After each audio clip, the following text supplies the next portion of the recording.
How to view who blocked me on Twitter. So if you want to know that if someone has blocked you on Twitter, and if you want to know that, then you can open up your Twitter application. And after opening your Twitter, now you can simply go for your friend's ID or your friend's account. For example, I'll be choosing this person.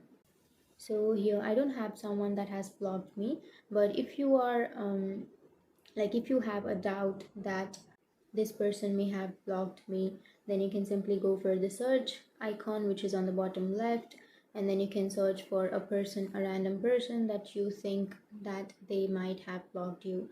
So you can simply search for that person.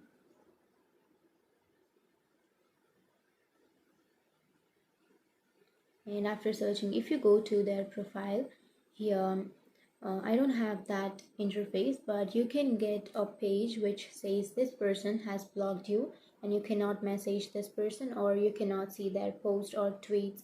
So if you find that kind of lines written on their account, then it clearly shows that that person has blocked you.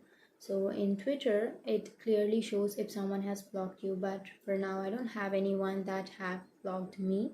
But if you have a doubt that this person may have blocked me, then you can go to their account and open up their profile. And after opening their profile, if you have that line written on it that says this person has blocked you, then that means that they have blocked you. So that's it. That's how you know if someone has blocked you on Twitter. And if you have any questions, feel free to comment below. Thanks for watching.